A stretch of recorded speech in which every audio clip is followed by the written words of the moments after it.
Thanks for downloading this episode from Teachers Talk Radio. You can find the full schedule and listen back to all our shows at ttradio.org. Enjoy the podcast. This programme has been brought to you by the Happy Confident Company. Our clinically approved, ready-to-go wellbeing and mental health programme will help your pupils thrive. In only 10 minutes a day, you'll be able to deliver social and emotional learning and wellbeing tools throughout your school. To find out more, visit us at www.happyconfident.com. Hello and good evening and welcome to Teachers Talk Radio. If you are going to be listening to this live, welcome. If you're listening back to it as a podcast, thank you for downloading this show. Really excited tonight. I've got Ben Newmark and Amjad Ali on the show discussing the title, which is Send Inclusion and What is Education For? And it's going to be quite a wide-ranging discussion, actually. We're going to cover things like curriculum, assessment, teaching assistants. We're going to cover all sorts this evening. So I hope you are sitting comfortably and you have your dinner, drinks, or whatever else it is on a bank holiday Monday ready. I'm in a particularly good mood before this show starts because Everton have just won 4-1. And it's the first time in probably a long time that I thought in any way positively about Everton. So that's put me in a bit of a better mood this evening. And anyway, on to more important things, which is the show. Ben has joined me. Ben, we'll just check you there if you want to unmute. Hi. Hello, can you hear me? I can hear you loud and clear. How are you this evening? You okay? I'm all right. Yeah, nice day, nice bank holiday. Been at my mum and dad's house with the kids. Nice lunch, and yeah, all relaxed. So yeah, good day, and pleased for you as well. Nice to see Everton doing well. Yeah, well, we are a long-suffering fan base, so I feel like a bit of a break was needed. Anyway, we've got. I mean, this this show has come about because of a blog you wrote, Ben, that really did interest me. The title being, I think, "Who Are Schools For?" And in the blog, you talk extensively about lots of. It's a very long blog, actually. Not that that's a bad thing, but it's you've covered a heck of a lot in there. I just wondered, before we sort of get into that, if anyone wants to find the blog, you can visit Ben's. You can visit it actually at it's bennewmark.wordpress.com, and the blog is the first blog on there, and it's called "Who Are Schools For?" And it's divided into different sections. And what we're going to do tonight, Ben, if it's okay with you, is go through each section in order and just sort of explore some of the things you've said in a little bit more detail. But before we do that, can I ask you first, what inspired you to write this particular blog?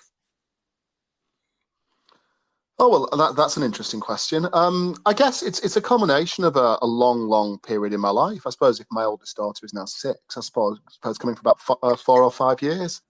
When for a long time, I come from a family who are blessed and privileged and lucky, and everyone went to university, and school was always quite comfortable for us. And I think I went along with a narrative that everybody sort of starts at an equal starting point, and then if you work hard in school, you do well. And there was really no reason for me to ever question that. And then when I got into school, I think we were all kind of aware as teachers that it isn't quite as simple as that. But our society and schools are sustained on this sort of meritocratic myth that if you just put your mind to it and work harder, well, then you can achieve what everyone else does. Even when it's not said explicitly, and I think it usually isn't said explicitly, I still think it's almost the oxygen we breathe, really. So for those of you who don't know, I mean, my wonderful older daughter, Bessie, who's just upstairs having a bath now, after about a year, we found out that she had Williams syndrome, which comes with some learning disabilities. And that put me into a period of real reflection and really thinking hard, because for the first time I was confronted with, and actually made to confront the truth that it's not true that everybody starts from the same starting point and that everyone ends up where they deserve to end up. And so then I started thinking, well, if it's true for my daughter, that's obviously true for hundreds of thousands of children.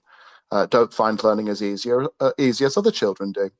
And that sort of had me looking at schools from a completely different lens. And really, a lot of the work I do now is to try and work out how we can make schools good places for all children, regardless of how easy or hard they find learning, and how we do that without causing damage to the things in schools that already work well. And plenty of things already do work really well in schools.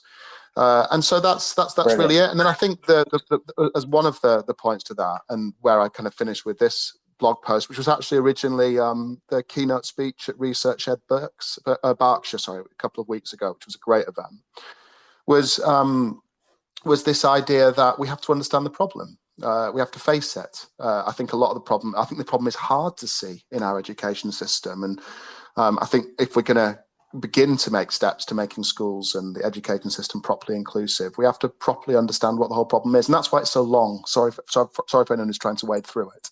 I realised I was making quite a few contentious claims and felt it very important that I provide as much evidence as I can in order to do that. Sorry, that was a long answer, Tom. No, that's perfect. Can you tell everyone a little, because you mentioned your current role, can you just outline briefly sort of what your current role is? Yeah, I work part-time in a school in Leicester, which I really like, as a history teacher. And then 2 days of the week, I am not in schools, and I work on, I call them special projects, really, but they're all really around this area, or at least most of them are. And I've been doing some work with the system, some work with the Confederation of School Trusts, and some work with the Ambition Institute on issues of inclusion and issues and how we make schools properly inclusive. And I split that work over 2 days, and it means that I can do the kid pickups and drop-offs, which means that my wife can work properly and more full-time, and it all just feels a bit more balanced and equitable than it did before. So we're very happy, and it's good. Brilliant. Let's get into the blog. At the beginning, you give an analogy around the sort of traffic system and the sort of speed limits and stuff. Do you want to tell everyone a little bit more about that? Because that's how the whole thing opens up.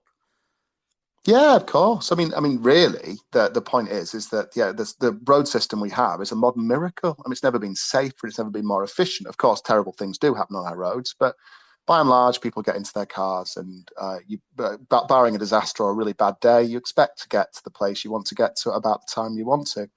And that's been achieved by compromise. It might be in the interests of someone who's really late to drive at 100 miles per hour on the motorway. It might be in the interests of somebody who has got a faster car, which is safer at higher speeds, to drive at those speeds. But you can't have different rules for everybody, can you? I mean, if you had different rules for everybody on the roads, well, then it would be complete chaos.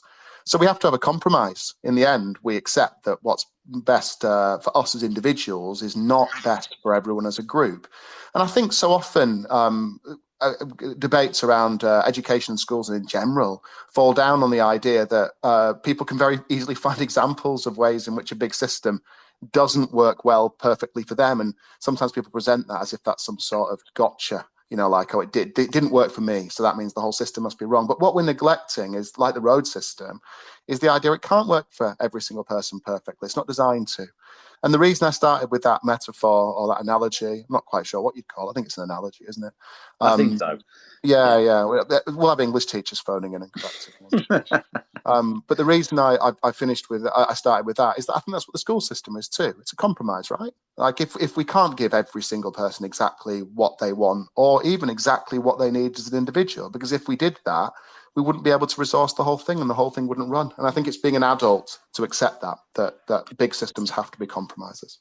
Yeah, so you've said in the blog, sort of building on the back of that, you've said from a purely educational perspective, arranging children into classes of 30 by their age, locating them in one big building from 8:30 until 3:30, and placing their learning in the hands of one person at a time isn't ideal. I mean, you say that sort of we have to make compromises and that's sort of the way it's set up. But does it have to be set up that way? Are there alternatives around the use of technology, for example? Are there ways that we could change the fundamental way that things are set up? Or do you think, you know what, this is sort of tried and tested formula, if you like, over a couple of hundred years. So, we need to sort of work within those boundaries? I feel a bit trapped with that question. It's like it comes in two parts, Tom. I mean, I think, first of all, I don't think we should ever stop looking for ways in which things can be better. I think that, if we have ideas or radical new technologies and things which could radically transform the way we do things, well, then great. But I also think we need to be very careful. There's a brilliant, I don't know if people are familiar with the science fiction writer who wrote Douglas Adams, who wrote Hitchhiker's Guide to the Galaxy. That was it. And he's got a wonderful quote about sharks. And he says that sharks have been around for a very long time, millions of years. In fact, they have. They've been around before almost anything. And he said the reason they've been around for millions of years is there's nothing better in the ocean at being a shark. And the reason I use that is I sometimes think that's true about schools. It's very easy to look at the superficial features of school, the factory model that we often have. I think that's often quite lazy. And to say, oh, that means that the school's something wrong with the school because it hasn't changed. Where in actual fact, the school is fulfilling a specific function, and a function that does lots and lots of different things. And so speaks to the second part of your question, Tom.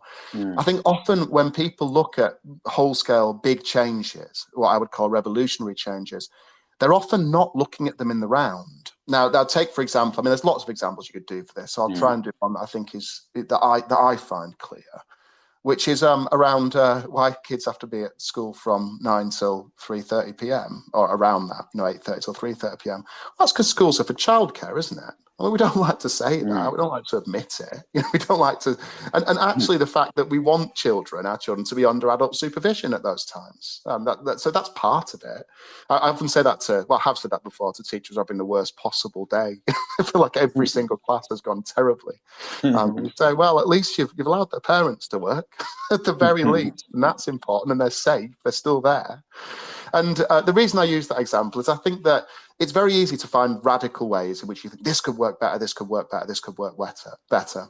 But when you start working through what that would entail and the other changes to society that would need to happen in order for that to work, does it still work together? Does it still hold?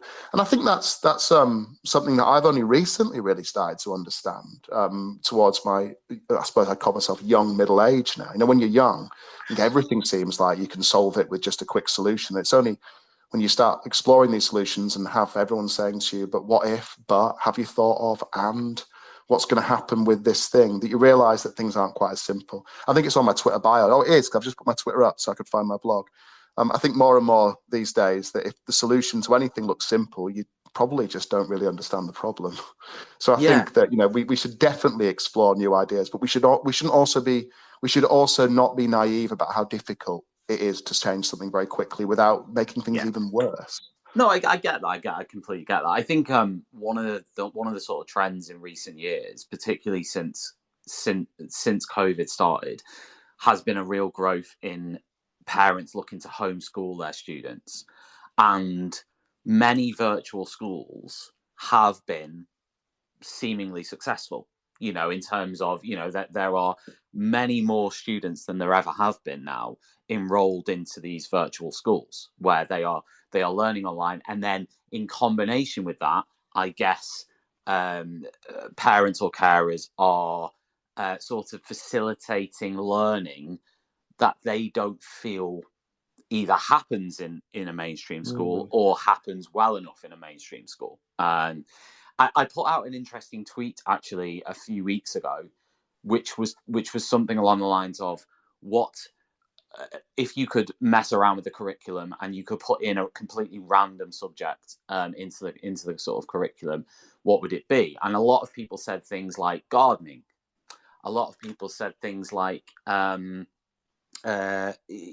business related stuff, like entrepreneurship or sort of, a lot of people, I know we've got food tech, but a lot of people went further than that and sort of had things about complete, like a whole food curriculum as part of a core subject. Do you know what I mean? There was a lot of different examples. My point is that sort of thing is, I guess, has driven. There is a rise in parents homeschooling. I wondered if you have any thoughts on any of that, or and whether that, because does that mean that we do need to look at, I mean, obviously in this blog we're going to come on to it, the changes that you've sort of intimated that could be made, but Like, yeah, I mean, do you have any thoughts on that? Yeah, yeah, yeah, a couple. I mean, the first thing that immediately springs to mind is that there's nothing stopping anyone teaching gardening if you want to. Like, I mean, I don't mean in schools. I mean, you can teach your kids gardening. You can teach your kids to cook. I realise that maybe it's not as easy as all of that, but actually, when you look at the amount of time children are in front of their teachers in school, I did the maths of this once. In an average school year, it's less than 10% of their time, Tom. You know, if you say 5 hours a day in front of their teachers, and then you take out all the holidays and you take out all the weekends and everything else, it's less than 10% of the time. So there's plenty of time. Nothing to stop kids doing this thing. Yeah. And I think the other issue I would have with it is that if we're going to be moving to a more homeschool sort of model, right? What are the reasons? What are the reasons for that? Now, if one of the reasons is because our attendance is a real worry, and to be honest, I think that's the thing that schools and the system needs to be most worried about of all right now, along with keep getting teachers, is attendance. And if the reason that we want to move to a homeschool model is we can't get kids to go to school, if that's a driver for it, I'm not saying that's wrong, but I think we need to consider, is that the right driver? You know, is the fact that the kids are unhappier in school than they used to be and not wanting to go, is the right answer to say that they don't? I'm not sure that it flows neatly that it is. And then also, I mean, the final point I'd make by that is that I think I call it like I don't really have a name for it, actually. That sounds very pretentious. But like any big system change that happens very, very fast, in my experience, it's usually the least advantaged children who suffer the most from that change, right? So if you said, right, we're now going to say that the education at school is not compulsory. You don't have to be there. Actually, presence in school isn't compulsory, is it? It's presence in education. You know, we do allow homeschooling. But if we said that, you know, you don't have to be in school, it's going to be easier to homeschool. It's going to be easier to flexi school, is a phrase I've heard before, which I'm sure you have as well. Blended learning. And we allowed that. Now, what effect is that going to have on our already concerning advantage gap? Is it going to mean that the most affluent children, the richest children, benefit the most because they've got parents who will be able to help them with the things we consider core in the curriculum, and then they also get trips to museums and things? And I think that this is what I mean when I talk about looking at things in terms of the whole system. It's easy to see how this might be an advantage to individual children. I'd have quite a lot of questions before we just said, right, let's go for it and let's make it easier to flexi school children or blended learn children or whatever phrase we wanted to use. Yeah, it makes perfect sense. I mean, I think it's interesting just from the sense of, you know, and you sort of touch on this later on towards the end of what you've written about the way, I guess what I'm getting at is you've mentioned these idea of compromises, which we'll explore in a bit, but I suppose just from the outset, my big overarching question is, what would be enough to sort of like make some significant changes to what's happening? So, for example, just one example. I mean, there has been a big increase over the last 20 years of the diagnosis of SEND and SEND visibility and interventions around SEND. One example within that bracket would be autism diagnosis has increased by nearly 800% in the last 20 years. Many people would say that the reason for that is because of our awareness of it and the fact there has been more screening and the fact that there has been more opportunities for screening and the fact that the stigma has been broken down. All of these are incredibly positive things. I guess with that either, unless there is more money, that then means, like you've sort of clear. I guess I'm just outlining really the point the blog is. Unless there is more money, then you need to restructure the way things are done, because otherwise, there's no way you can accommodate those learning needs. Do you know what I mean? Am I speaking here? I'm just trying to sort of paraphrase the blog, I guess. Yeah, I mean, I'm not sure that I really get into that into the blog. The idea of how we make SEND identification or designation. I guess what I'm saying is the increase. There has been this massive increase in SEND identification and diagnosis. So, I guess that in itself means we need to look at how to change things. Yeah, I mean, I think that does get to the point of what I'm trying to say.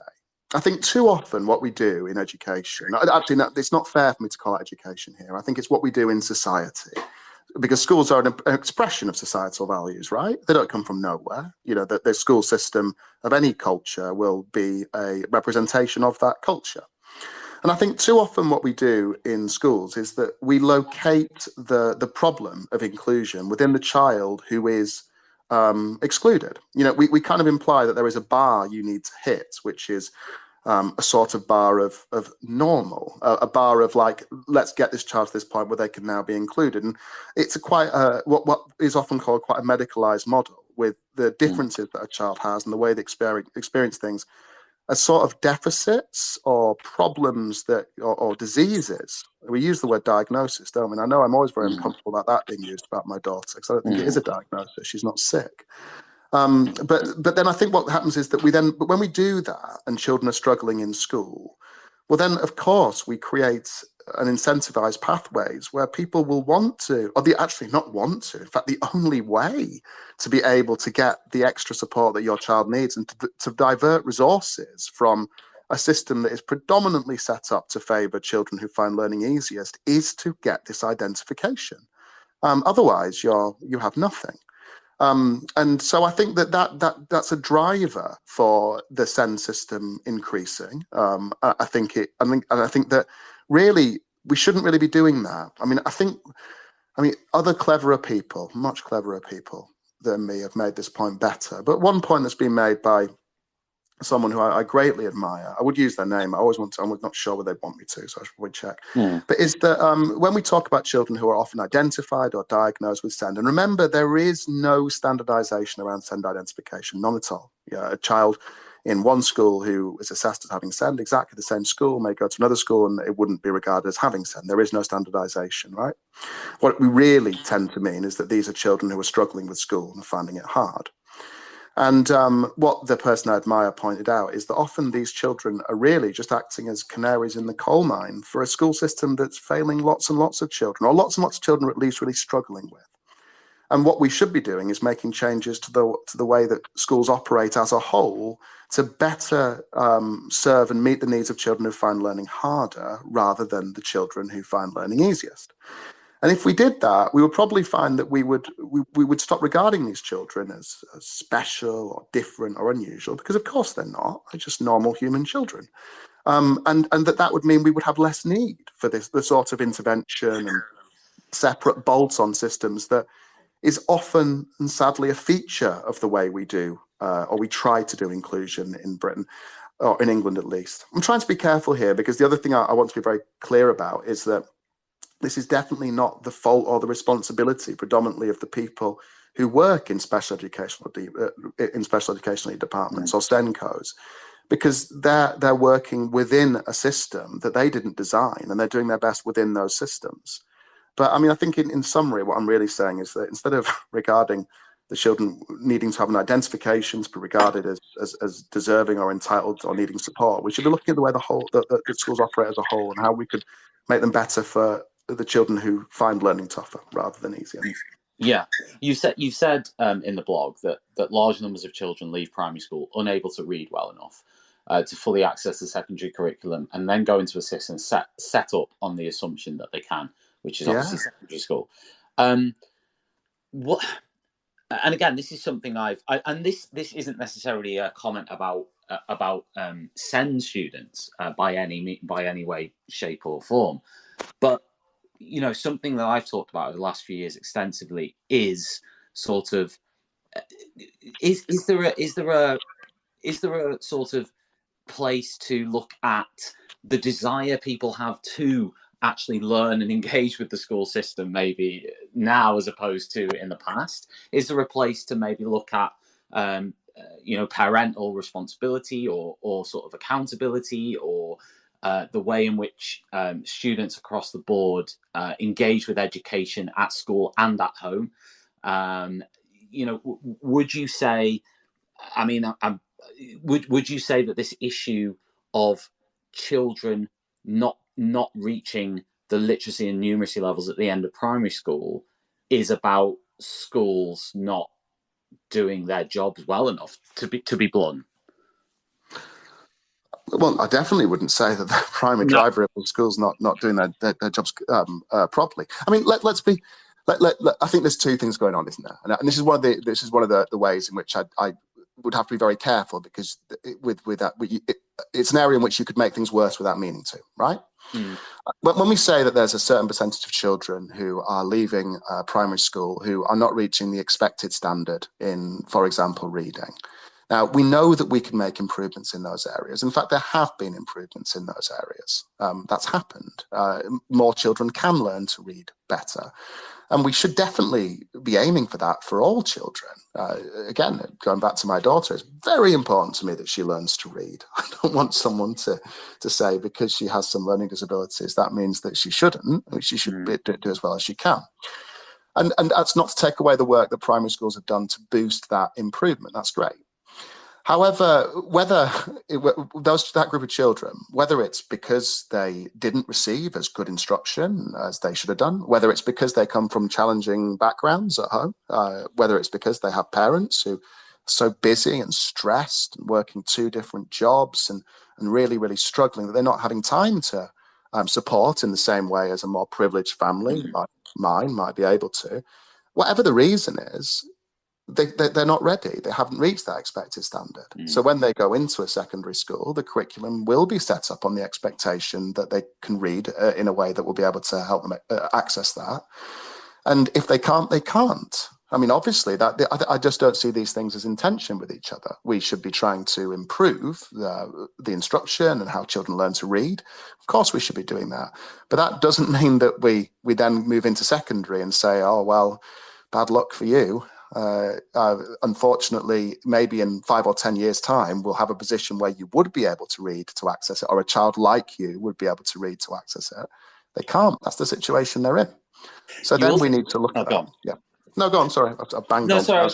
Just leading on from that, I was going to say that you because you touched on curriculum there. You mentioned in the blog GCSE history specifications are much too big, and you also say, if the curriculum was more accessible to those who find learning tough, perhaps teaching them would feel more rewarding. And I sort of, my questions on the back of that were, do we just need to make things generally a bit easier? I wouldn't say easier. I definitely wouldn't say easier, like for a couple of different reasons. The first thing is that just the optics of it. If we say to make things easier, well then, that's not what schools should be about. Schools should be driving up standards. There should be rigor in those. We agree with those things. I think that the second thing I would say is that when we say easier, well, easier to who, right? The children are different. They come to it from different points of view.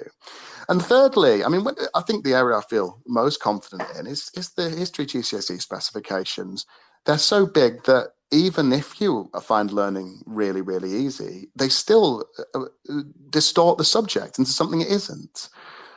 History is supposed to be about the second order concepts, it's supposed to be about disciplinary knowledge, change and continuity, cause, consequence, interpretations. But for everyone, if you're moving through a piece in the spec once every 20 minutes, well, then, of course, what's going to happen is you won't be able to do those things. So at the end of it, you may well have a child who finds learning really, really easy, knowing lots and lots and lots and lots of dates, facts, people, events. But we've established from a disciplinary point of view that there's more to history than that. That isn't history. So I think this is a really good example of where actually reducing the amount of stuff in a curriculum could actually lead to more rigorous and more authentic learning, certainly for students who find learning harder, but also for students who find it quite easy as well. Is there, though, an argument, and this will be made by some, that the sort of approach within, and I know in the blog, Ben, you do say yourself, you say, I'm pro-knowledge, I'm pro-curricular, and I'm broadly philosophically traditional. Yeah. There are those who would say that we sort of, okay, I'll try and give you a practical example, right? In a classroom, teacher in a classroom, let's say history, because that's the subject me and you both teach. And the feedback might be, it's almost like, okay, the teacher tries to make it accessible. Okay, so teacher A, teaching history, they're really trying to make that lesson accessible. It doesn't mean dumbing it down. It just means trying to make it accessible. And that teacher is criticized by, say, an observer or an external body or whoever for not pitching it high enough. Now, I actually agree with you in terms of this idea of compromise, but you know, it is a challenge, isn't it? To sort of, you've got many people who say we need to make the curriculum and everything we do at this sort of academic level of, you know, and I think it's easy for people to fall into this idea of like, you know, in English, it's like, right, we want to teach like, you know, like we're Chaucer and like the students are all Chaucers. But and that's great, and I understand. You know, we want high expectations. We want to give every student the opportunity. But can you marry this idea of making things really accessible for all students, actually, but that majority who need that, and sticking to the sort of guns on this idea of everything being very, very academic? Yeah, I mean, I think I'm really proud to be able to use this sense in the proper sense of it. I think that you're begging the question slightly, because I don't think you would find any academic historian or any teacher of history who would argue that what we see with very, very bloated GCSE specifications is academically rigorous history, right? And if we go to your example, when you were talking about the teacher in the classroom and making it accessible. Now, if I was to teach a proper lesson on interpretations and actually really went into the second order concept, I think that most observers, Ofsted being in there, would be very pleased with what I'd done, and quite well, making it sound like if it went well. It doesn't always, and quite rightly, because I'd have focused on academically rigorous history, perhaps the disciplinary concepts of interpretations. But what I'm saying is that the way the specification works actually makes that more difficult to do, because you can't spend the time working on these interpretations and doing the proper history, because if you do spend too much time on that, you're not going to be rattling through your one teachable or examinable moment every 20 minutes, and therefore you're going to not finish the course. I think my point here is this is a good example of where actually you could make a compromise. You could thin down the substantive part of a GCSE history specification, which would benefit the most academically able children, because they would be able to spend more time wrestling with the actual substance of history, the disciplinary and substantive, and the way they interact together. And that would also be a benefit to the children who find learning difficult, because there would be less stuff that they have to remember. I think in the specific example of GCSE specification, certainly in history, I'll stay in my lane, I'm not sure about the other ones, although I suspect.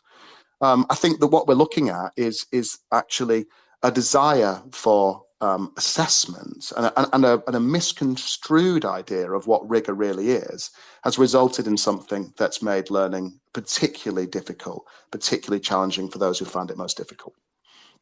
Yeah, I mean, I completely get that, and you know, that's a really good explanation of it. I guess coincided with that, though, do you think that you know there has been a real drop, and many sort of I guess what this leads into is the curriculum as a whole. There are people who would very strongly argue that the curriculum has become too focused on the so-called academic subjects and being academic, and that as a marker of success, and away from subjects that are perceived to be of a less academic nature, and almost saying they're less academic, so we need to sort of focus less on them and give them less credence.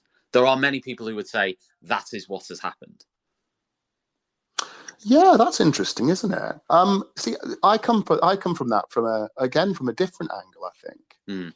Because for me, the problem with arguing, not to get into the rights and wrongs about what should be on the curriculum, but the problem with arguing that there are some students who are academic and some students who are non-academic, and the students who are non-academic should be able to thrive or would do better in subjects which aren't regarded as traditionally academic. Does that make sense so far? Is that fair? Yeah.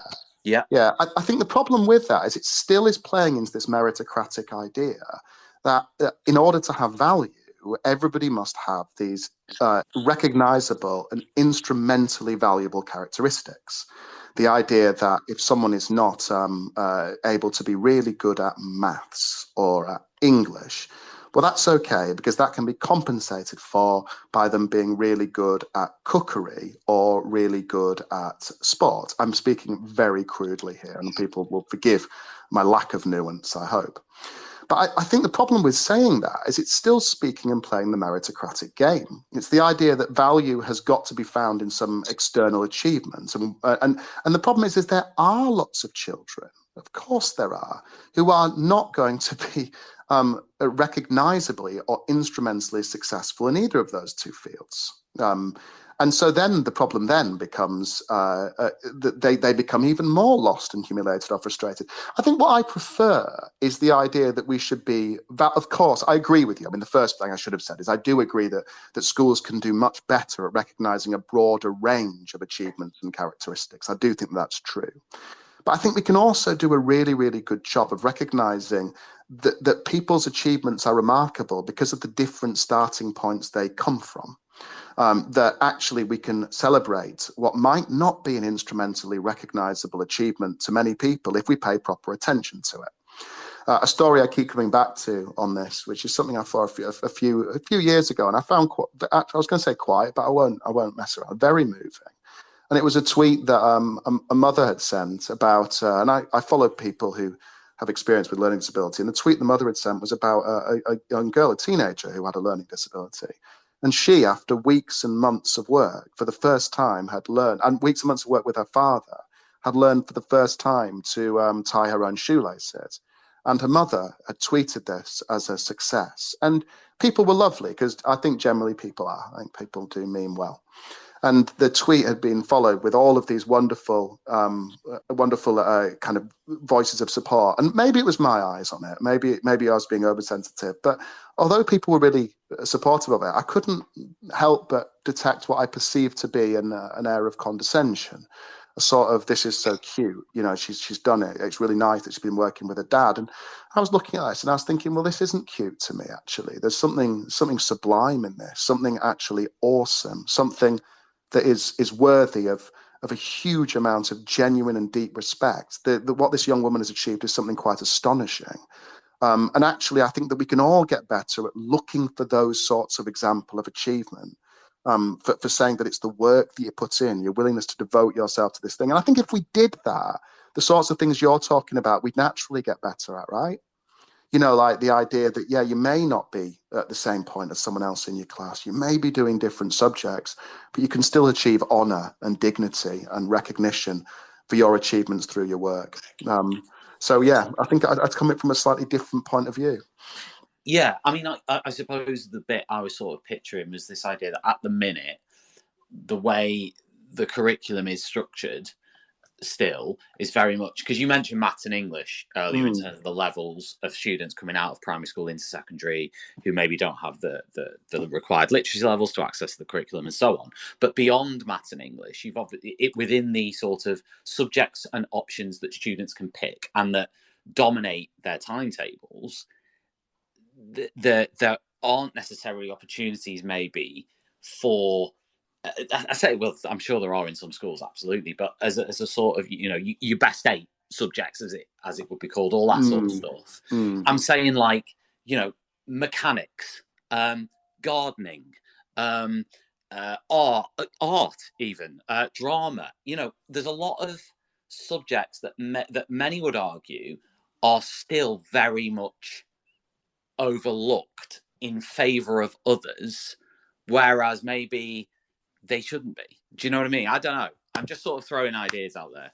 Yeah, I mean, I think there is some things that we could look at in terms of our compromises and things around accountability measures, which incentivize things which perhaps Yes. aren't always in the best interests of children. Although, again, I would also definitely voice a note of caution, as I said before, about not considering the unintended consequences of making these big changes. So, first of all, in support for what you're saying, yeah, I do think that first of all, the idea of all children studying 8 subjects or at least 8 subjects, is that always right? I'm not sure it would always be right. I think there may be some circumstances in which some children would benefit from doing fewer, just as there are some benefits in which some children do more.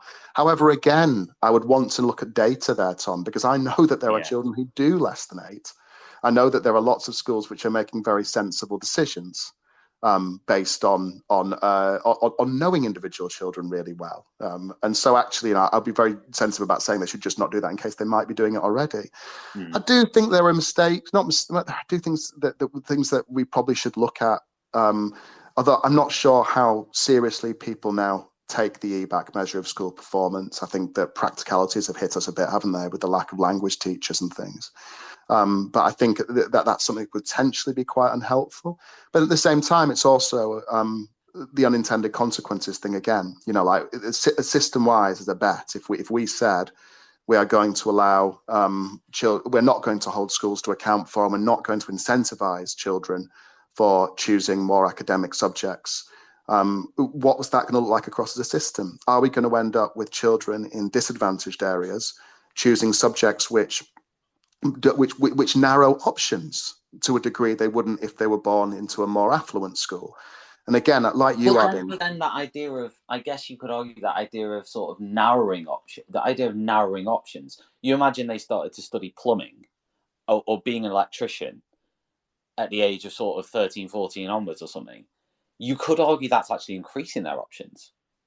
Rather than, I'm not sure I follow. How would it increase options? Because because anybody who finishes GCSEs, having done maths, science, can go and become an electrician. Yeah, no, sorry. I suppose what I'm getting at is more a more practical opportunity to study a vocation. I guess is where I'm sort of going to with that. It's sort of like going outside and repairing cars as a subject, which I know people do, post-16 vocation, I get all that. But a more definitive sort of path that children can take to... Yeah, maybe. I mean, I guess one of the things that has disappeared, not quite sure the reasons why, since I've been teaching over the last 20 years, is work experience. I do remember there was a time when that was a very, very common feature of year 10, and it seemed to last up to a half term sometimes. I remember early in my career, part of my timetable used to go out and visit children on work experience. That was lovely, actually. I'd forgotten about that. And yes, that has gone by the way. Maybe that is something that schools could look at. But again, it's one of those things, isn't it, where I'd need to understand the systemic reasons why that didn't exist in the first place. Also, why it disappeared in the first place, and what would be the benefits and what would be the potential risks of bringing that back. No, that's a good point. Amjad's joined us. Amjad, say hi. Hello.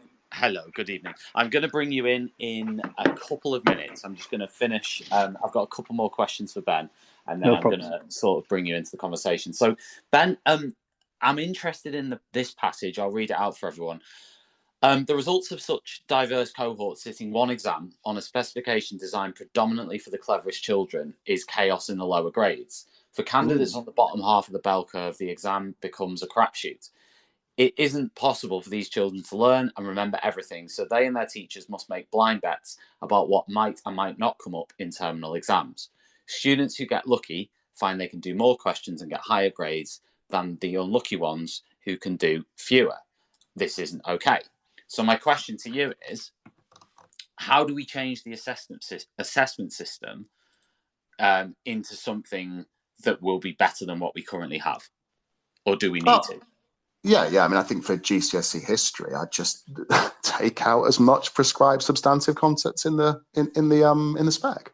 I think that's pretty much an accepted Right. step forward by the history community. I mean, so it's just lessening the content, lessening the substantive content. I think that if you lessen the substantive content, you give more space for the disciplinary content, which means that the subject actually becomes more authentic to itself. And I think, as I said before, it also means, it would be easier to check, because it would be easier to teach children who find learning more difficult about what history is all about. History is exciting when you realize it's about change, right? Or when you realize it's about the consequence. These are the bits where it's thrilling to know these things. If you actually reduce the amount of substantive content they had to wade through in order to get to those points, well, then I think that those would shine and children would find it more rewarding. Perfect. You also said discourse around GCSE grades in all subjects constructs anything less than a grade 4 as a fail. This devalues lower grades and leads to an uncomfortable sense that they exist only to prop up and value to the higher ones. Again, I was just going to ask you, what's the answer to that one? Well, I don't know if she's on, Alison Honeybean, who is also, I don't know if people, she's definitely worth following if you're on Twitter. She's one of the wisest people on there. One of the things that she says consistently is stop calling them. I've made a mistake here, but stop calling grades 1 to 3 a fail. I mean, they are not. Yeah. They are a qualification which counts, which will get you into college. Maybe not some courses, but it will get you in. The damage here was done by the construction of a 4 as a pass and 5 as a strong pass, wasn't it? The problem is that when you use that language, you implicitly say that every grade below that is a fail.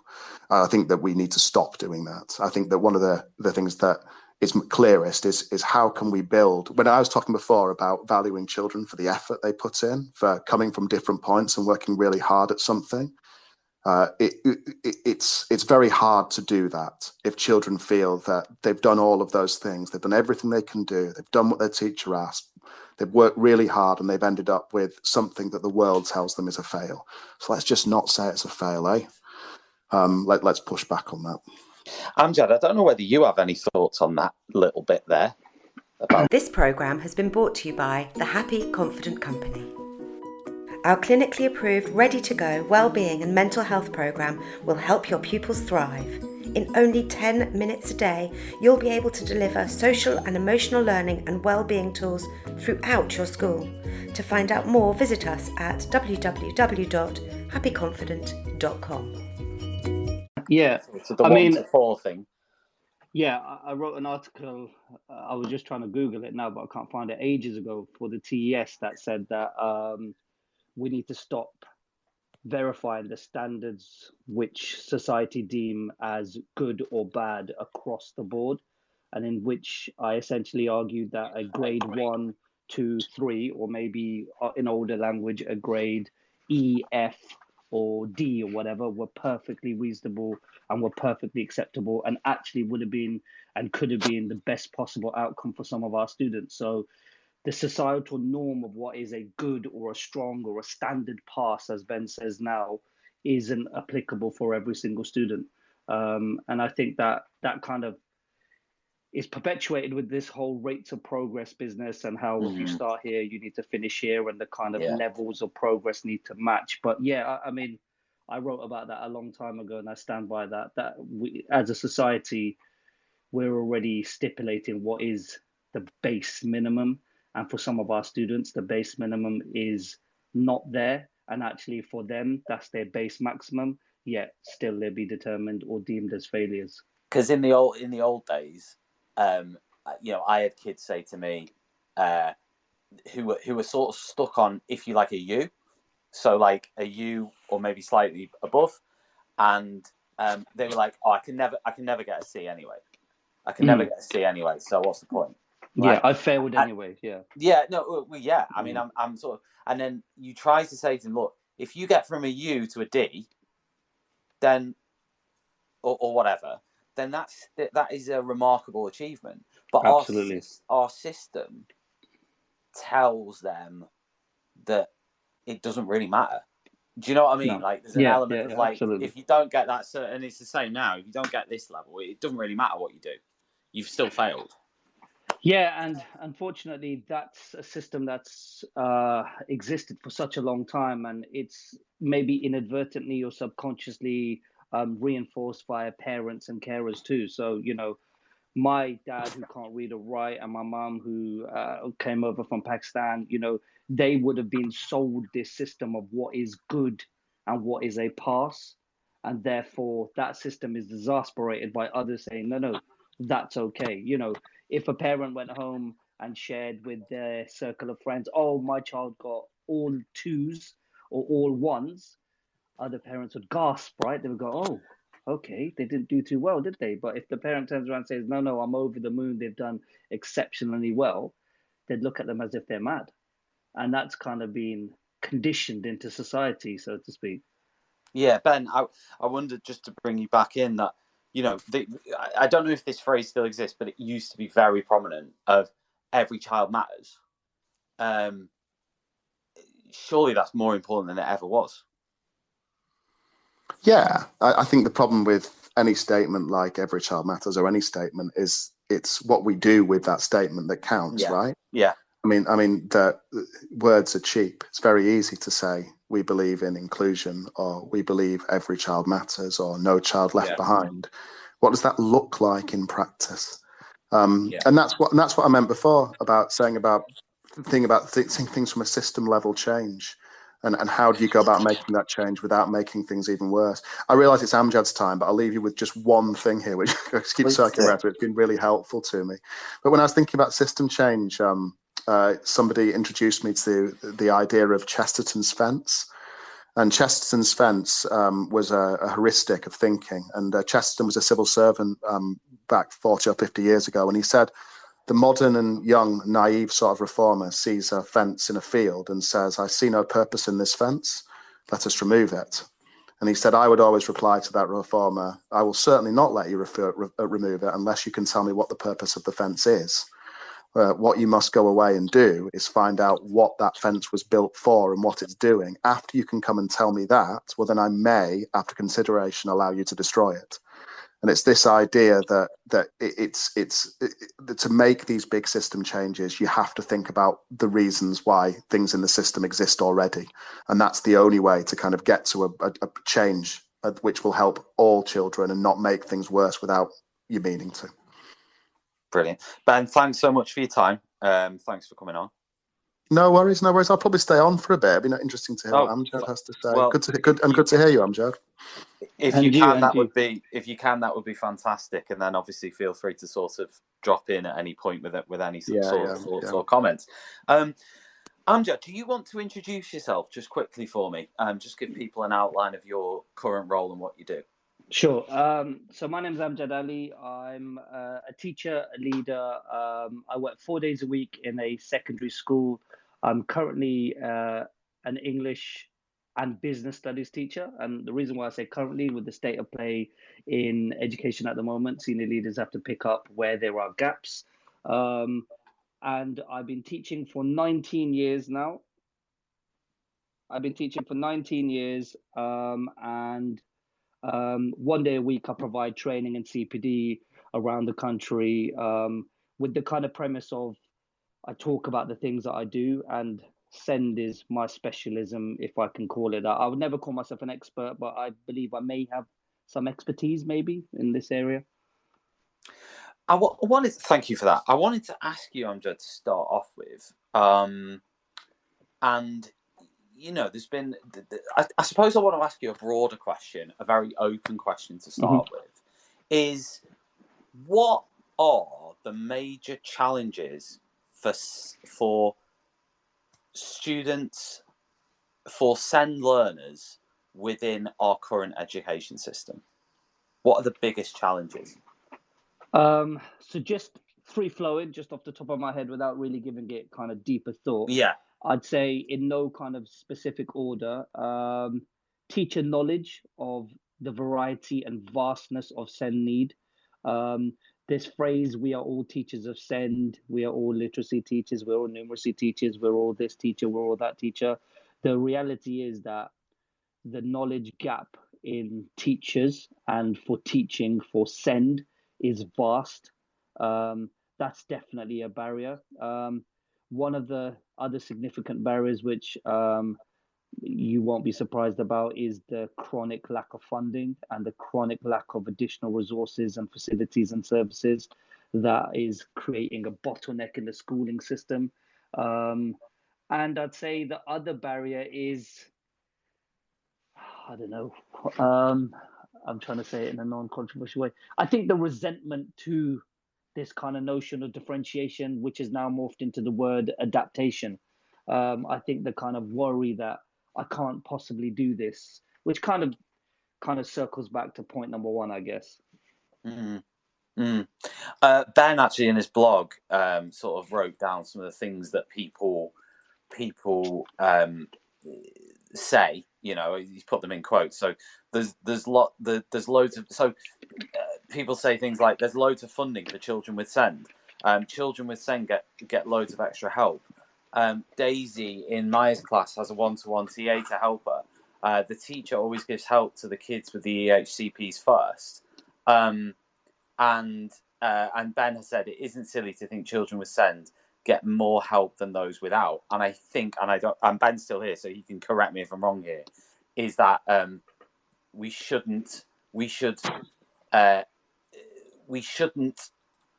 accept that people within the education system are different. And Ben, I'll let you explain that. You're going to do it better than I ever could. Yeah, I mean, I think in a sense, I think the whole point of the blog, it was that the entire education system is really set up to make its compromises in favour of those who find learning easier. The more you come in with, the more you are going to come out with it. And so really, while it might look like that all of the systems are to actually support students who find learning harder, all they are is really lifeboats at very best for children in a system which is often a hostile environment to them. Thank you for that. Amjad, I was going to ask you on the back of that, if you imagine, let's theoretically say there isn't any more money. So let's say I said to you now, there isn't any more money. So whatever money it's not that hard to imagine that. I'm there with you on that one. Yeah, but, okay. Yeah. So imagine I'm government now, and I'm saying to you, I'm not lying, and I'm genuinely saying there isn't any more money, but SEND diagnosis and needs have gone up massively in the last 20 years, which is true, they have. Whether there's not any more funding for it is another question altogether. But that's the challenge. So if I was to say to you, without spending any more money, is there anything that can happen now, in your opinion, that can make things better for all students within the system? I guess if we circle back to the barriers and thinking about Ben's excellent Chesterton fence theory, we won't take down the fence unless we know what it's for. So if this kind of principle applies, what are we trying to do with education? If education is to create a better process and a better next step and a better life journey for a young person, then I guess one of the simplest things that we can do would be to get rid of the accountability measures that state a school cannot be XYZ unless they reel out XYZ. So if our sole job was to get our students to their next process or their next stage or their next element of their life, then let schools do that.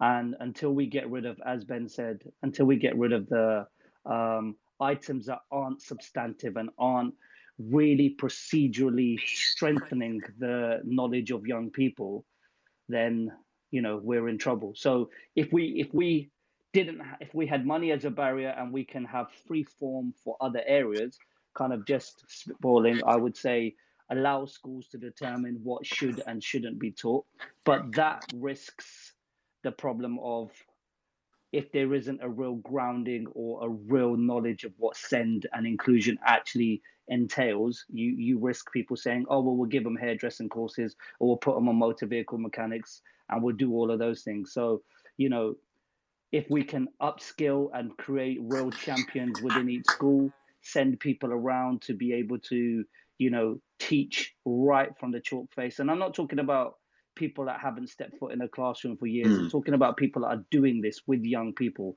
that are living and breathing this experience to really determine what would be best. Because as a phrase goes, once you taught one child with autism, that's it. You've taught one child with autism. So, no one can really claim to know everybody, but it's that idea of, are we using enough people with actual neurodivergent experiences themselves? There's very few, if any, trainers out there that are actually neurodivergent themselves. So it's upskilling and also reducing and the thing is, people will say to me, Amjad, what shackles are you talking about? Because certain organizations don't even look at data. They don't even look at progress. But come on, we need to think about, what are we actually expecting from that school? When you've got a school that's churning out 98% 9s to 6, and then the school down the road isn't, who's going to be labeled as the best school? So it's that thinking of what that process looks like, if that makes any sense. No, absolutely. Ben, I don't know whether you've got any comments on what Amjad's just said. Don't worry if you haven't. Yeah, I mean, I'll go on, Ben. Well, no, not much. I mean, to say, I think that one thing that schools practically could do, and the system could practically do, is look at a wider range of success measures.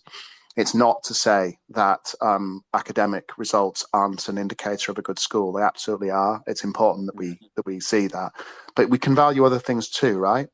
So one thing I'd like to see is looking at where who teaches the children who find learning most difficult. What's the expertise knowledge base there?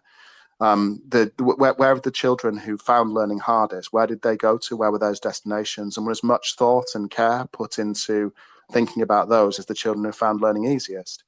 When we look at celebrating in schools about who's been successful, of course, it's not wrong to celebrate the children who get the very best academic results. That's are we also celebrating things that are accessible to all children? Are we doing that in a way that's meaningful and respectful, without condescension and without patronizing? I mean, what's interesting is you could have a whole cohort of students who are traveling on a trajectory to get in old scores like a U or an undisqualified grade or whatever, and in 20 years' time, those same students who did not achieve above a 4 or above an old C grade or whatever, say things like, "Oh, do you remember when Mr. Newmark took us to this museum and we did all of this? And do you remember when Mr. Newmark gave us this particular experience?" And they started to love history. And then in 20 years' time, their kids, they pass that on to their kids. And their kids start to love history. And this could apply to any different subject across the curriculum. That has value. Now, I'm not saying you can necessarily measure it, and certainly you can't measure it easily. But currently, that doesn't really get any, in my opinion, it doesn't really get any sway, because you could have a teacher teaching a so-called, a lower ability set or whatever, and they get those students. It sort of ties into what I was saying earlier, but they give those students an incredible experience, a memorable experience that lasts for a lifetime. That it's almost like inspires them in some sub level. It's nothing to do with the academic qualification, nothing to do with the test at the end, but on some level, it inspires them to love that subject, and then that later on in life can transfer into something very tangible. Sorry, I'm on a massive spiel here. I don't know whether either of you have a comment on that.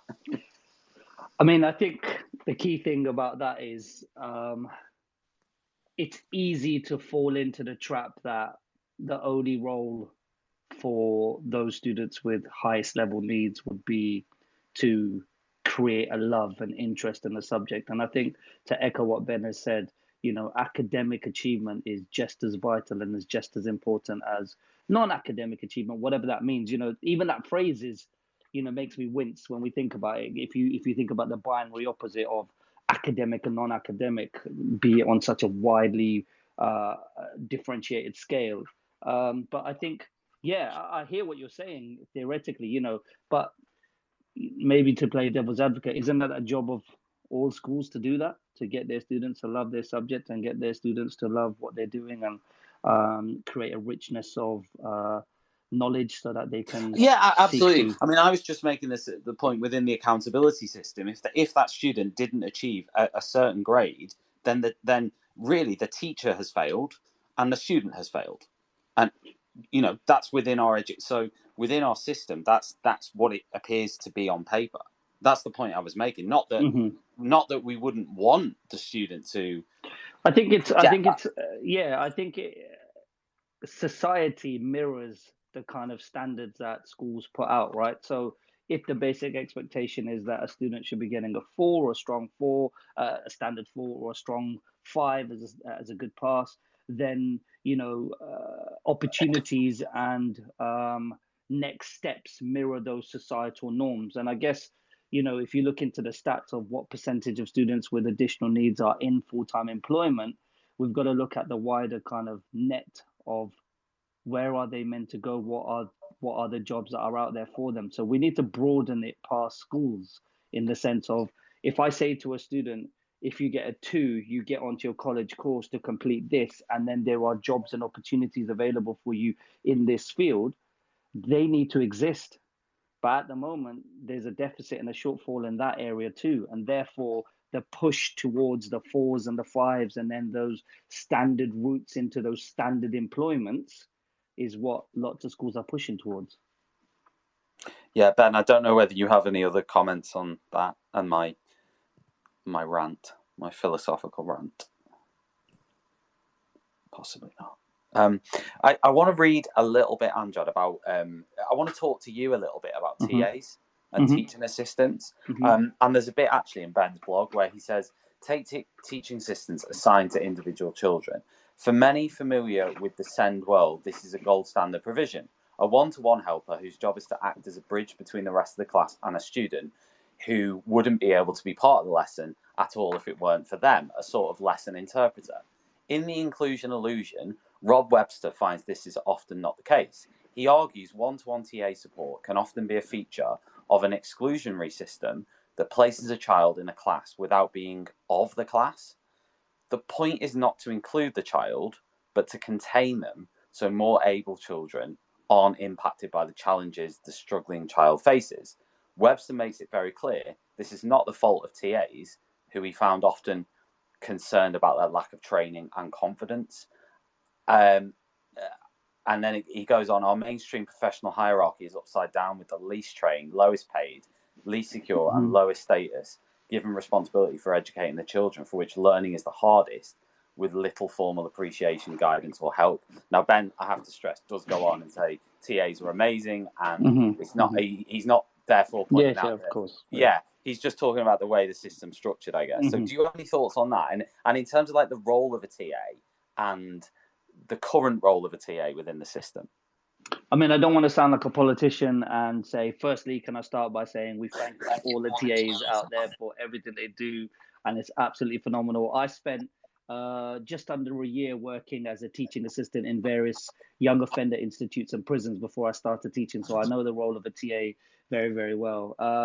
However, absolutely, what Webster and Mr. Newmark is saying is accurate, and the current picture, which is placing what I would refer to as essentially a plaster on a broken system, where the TAs are fixing and supporting where there are significant gaps and there are significant shortfalls in provision. And yeah, you're right. And going back to what Ben said earlier as well, as in, who are the teachers teaching the classes and who are the TAs with those classes? And, the amount of teachers that will simply say, I cannot function without my TA. And I'm not talking explicitly about a primary school system, because that is a different system with the TA structure. If we look at secondary school systems, in which is my experience. So, for example, Tom, if you look at who are the people in your schools that will be able to teach early reading skills to a student that has joined in year 7, chronological age of 11 and a half, but reading age of about 6 or 7, right?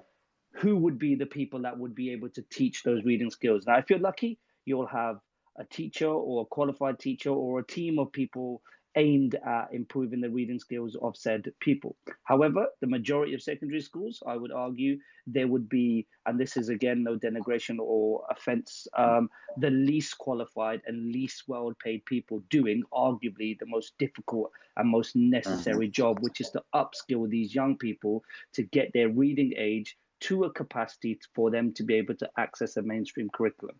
So yeah, the fallacy of a TA model is extreme. And when you've got lesson interpreter, I like that phrase, and I might steal that, Ben.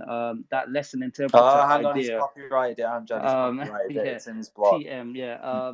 That lesson interpreter idea is fascinating, because the amount of times that, for example, I've delivered TA training and the TAs literally overwhelmingly say, "Is this going to go to the teachers too?" And it's that kind of idea of, am I meant to be doing this, or is this the teacher? And that overlap is vast and broad, but that kind of, I mean, that kind of dissects us into the next angle, which is, how do we upskill those people? You know, what are the processes for bringing those people into our classrooms? Who is the one responsible for getting them to the process where we can really benefit from them? Because it irks me when people say, oh, you know, there's me and the TA and we'll both provide the same practical resource in the classroom, right? Yet I'm paid what, 60-70% more than you. Should I be doing the exact same? And, you know, I'm not saying it's all about money, but it's about equity of opportunity there, isn't it? Yeah, I found that passage really, really interesting. And, you know, just in case people, and by the way, thanks everybody for listening in. I hope you're enjoying the show. Obviously, you're listening to Teachers Talk Radio. This will be available as a podcast after this on the website and on Spotify or Apple Podcasts or wherever you get your podcasts via Teachers Talk Radio. But so if you've missed any of it and want to listen back, that's where it'll be. And it'll also sit on Twitter on this exact same link. So if you happen to have a Twitter account, you can just listen to it there. Thank you if you're listening to this as a podcast. Thank you for sharing this discussion with us, which is a very interesting and important one. Yeah, I mean, I just found that bit really, really interesting because just to read it again, just this little bit again, for people who maybe have just joined us, the bit that says, for many familiar with the SEN world, the TA is a gold standard provision, a one-to-one helper whose job is to act as a bridge between the rest of the class and a student who wouldn't be able to be part of the lesson at all if it weren't for them, a sort of lesson interpreter. In The Inclusion Illusion, Rob Webster finds this is often not the case. He argues one-to-one TA support can be a feature of an exclusionary system that places a child in the class without being of the class. The point is not to include the child, but to contain them, so more able children aren't impacted by the challenges the struggling child faces. I guess my next question was, like, how do you mitigate against that then? How do you not make that the case? And maybe Ben, I don't know if Ben's still there, but he can come in on this as well if he is. But Amjad, how do you stop that from happening? So, for example, if anybody knows me, they know that I love giving high impact, low effort strategies. So here's one for everybody that's listening. Use your TA as a triage, not as the doctor, metaphorically. So a TA would circulate the room and would go around and speak to students and find out if there's an issue or whether they're not quite understanding something. If they could deal with that issue there and then, like a nurse would do in an A&E, for example, they would just repair the situation and the student would be on their way. If the TA couldn't deal with that situation there and then, triage it to the doctor or the teacher. So, hey, Mr. Ali, so-and-so is really struggling here with accessing this part of the lesson. Would you mind explaining it? Rather than what happens predominantly in a huge number of classes, which would be, oh, so-and-so doesn't understand, miss, can you go help them? And that's not what we need to be doing. Let's flip the system. And that would be a quick way of turning that tide. If you get and obviously I like thinking of rebuttals, if you get a teacher that turns around and say, oh, but they don't work with me, the TA should turn around and say, but they didn't work with me too until I built up that relationship. Or they didn't understand me either before I got to know them and understood how they work. So I think, you know, that what I said right at the start, one of the problems, we're not too sure how to work with SEND. We need to overcome that to then overcome this model of teaching assistant support. Yeah. Ben, I don't know whether you have anything to add on that, how to mitigate against what you describe in the blog. Well, yeah, I've got some ideas on actually, and I hope they're practical. I mean, one of the things is that I think it's a myth to say that TAs are not motivated and not able to really well support children with who find learning tougher. The TAs I've known are some of the most committed and some of the most professional and hardworking people that I've come across. And actually, what they're asking for when you speak to them is training and support on how to better help these children that nobody else in the system cares more about. These are the people who care about these children more than anyone because they work with them one-on-one. And I know for a fact that from my own personal experience, from my own personal life, but also from working in schools, that often these teaching assistants are Googling and trying to learn and trying to work out and trying how to find to support these children better. And they're doing this all on their own because there is no accepted way that this happens. It's not organized. So one of the ways we could do is work from the bottom. Let's give the TAs what they're asking for, which is expertise, knowledge, support, and recognition of how important that work is. I think this is one of those things where we might say that, my Chesterton's fence analogy, but we might say, yeah, it'd be great if they earned more than anybody else did.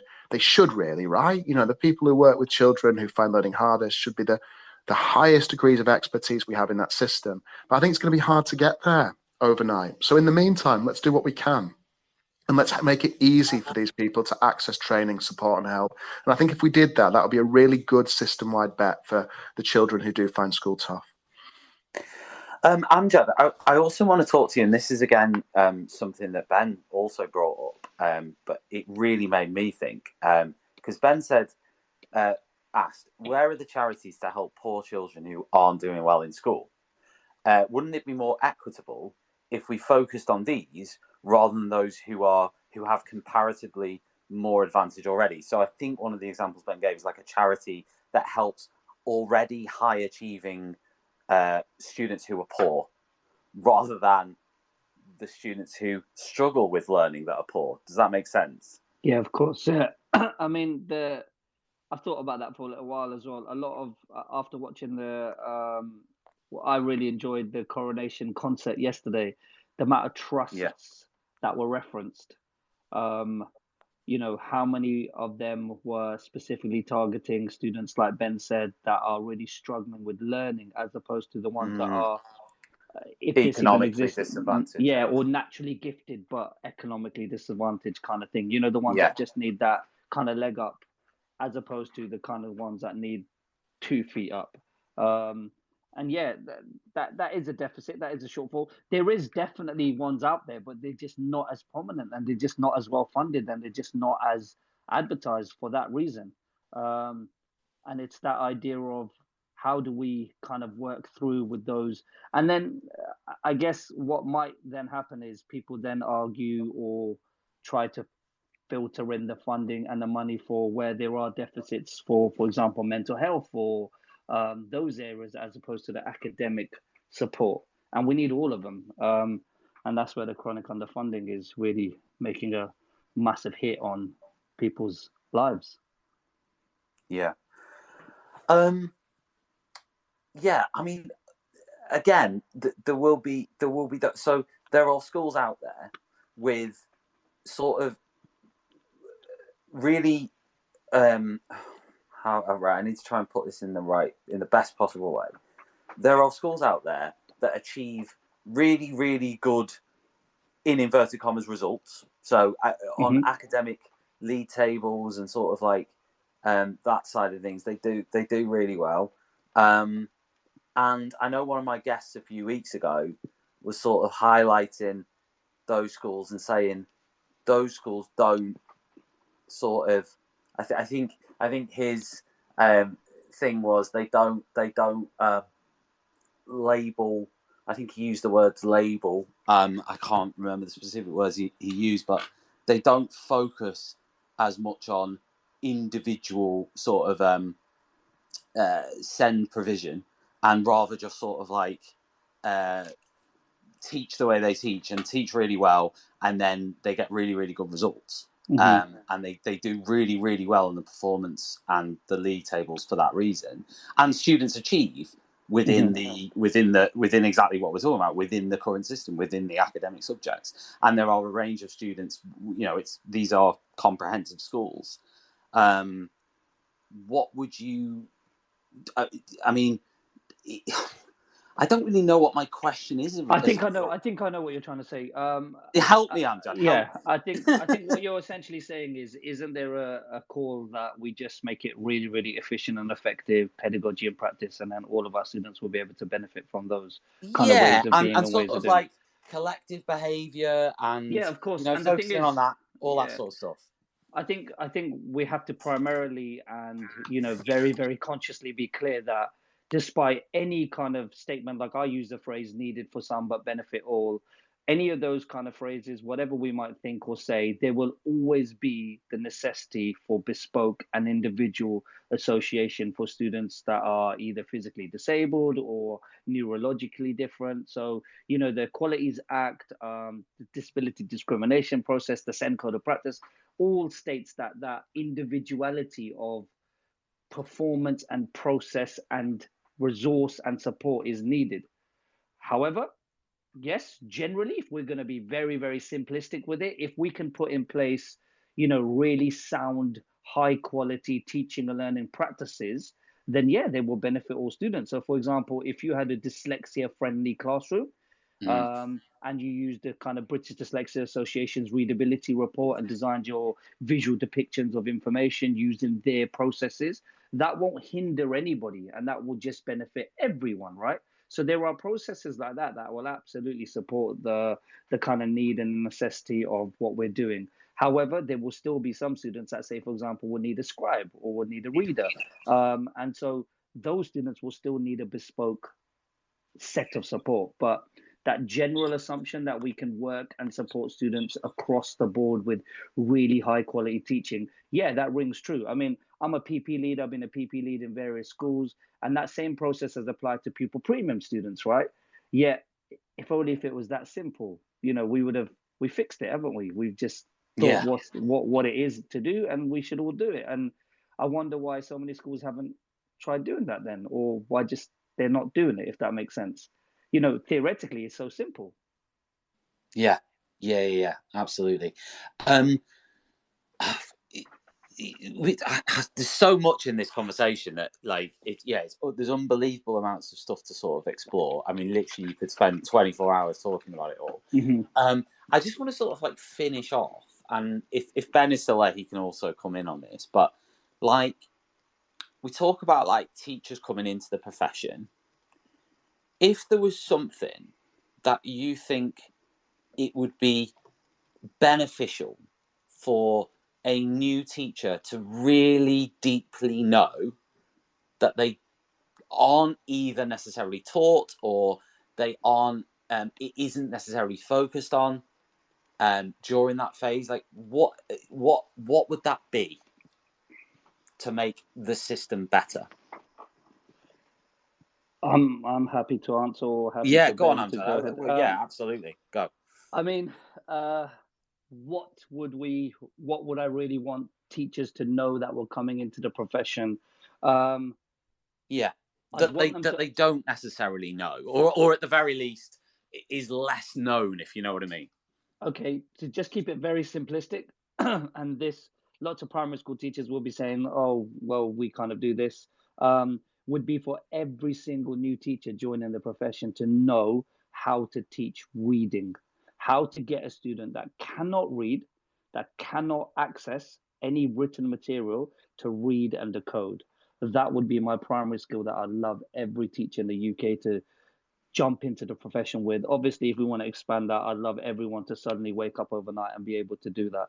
And once we can get that process in, that reading, writing, that vocabulary development, that kind of accessibility of those different stages of reading and decoding, that will be my wish kind of come true. And just as a side note, just that unlearning of those neuro myths that we have in education would be phenomenal too. Yeah, wow. Yeah, absolutely. Ben, if you're still there, then do you have a final thought on this, of something that you would like new teachers to know that is lesser known across the profession? Well, first of all, yeah, I mean, there is. I mean, first of all, I think that Amjad's suggestion is a cracking start, actually. I mean, I'm sure there's lots and lots of systemic things that might make that an obstacle, make that difficult, but anything that is really worthwhile always has lots of systemic problems and obstacles. That's why we haven't done it already, right? But I think that's a really good place to start. I think that's good. You know, I think that would help as well. Now, what I particularly like about what Amjad has said there is that he's centered the issue on a learning need rather than identification. And that's brilliant. You know, the idea here is that what we're doing is we're looking at a specific thing that will benefit lots and lots and lots of children, which kind of swerves the mess of the send identification problem, which is we don't know who the children we send are. So that's the sort of thing, the idea I really want to hear. I'll just leave on that, really. Thanks for that, Amjad. I'll think about that. Pleasure. And the last point that I'd make really is that it's just so, I think that the main thing for me is it's just so heartening to hear people having these conversations, ideas like Amjad's there, which are about mainstreaming this issue, you know, not seeing it as a niche issue that belongs to your special educational needs department or your SENCO, but something that is relevant and important to all our work. And I think that the more we talk about this in the terms that we are, the better we have, the better chance we have of really changing things for children and making schools genuinely places that work for all children and not just a few. Thanks, Ben. Amjad, I don't know whether, apart from that, maybe there's something else you want to throw in there, apart from the sort of what you said, which was great. Is there anything else you would throw in there? I mean, I would just throw in some reflective questions for any of the listeners that are listening live or will catch up, I'm sure, would be, who is in charge of SEND in your school?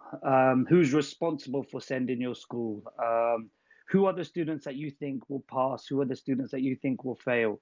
And if you've got answers to all of these questions, then really think hard about who and what you've answered those questions with, because the reality is we're all responsible for the students with SEND. We should never be writing any students off as students that are going to fail. And the students that we think are going to pass, were you going to have any real influence on their passing anyhow?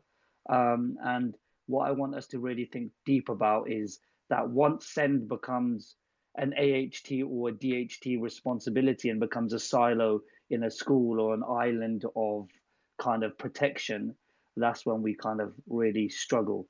And if you notice what's happened with, say, for example, EAL provision over the years, how the kind of governmental push towards it has reduced the kind of leadership, the TLR association, the facilitation within job specifications has just dwindled away. And until we make those kind of processes whole school and systemic, as Ben kept saying, it's going to really keep on hitting us. But yeah, we seem to be circling back on things. I remember when the SENCO to practice come in, I just was starting to train as a SENCO then 2014 and then revised in 2015. We're coming up to nearly 10 years of that SENCO to practice, and there was a green paper and a white paper, and there was consultation, and who knows what's happening kind of, with this process now, whether they're going to wait for if there's a new government coming in play. But continue those conversations is absolutely vital, I think. I'd just like to say a huge thanks, Amjad and Ben, for joining us on Teachers Talk Radio tonight. It's been an absolutely fantastic conversation. So thank you ever so much for giving up your time for that.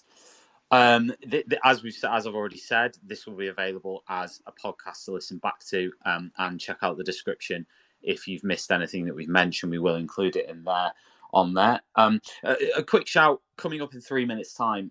Finola Jackson is on TTR with Amy Tinkler, who's president-elect of the Chartered College of Teaching, talking about small but mighty, how small rural schools punch above their weight. Sounds like a really interesting topic, and that's starting in a couple of minutes' time.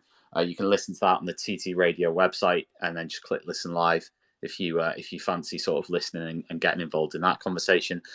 This has been great, and thanks everybody for listening. As always, we'll be back in 2 minutes' time over on TTR, and take care, have a good evening, and good luck for tomorrow.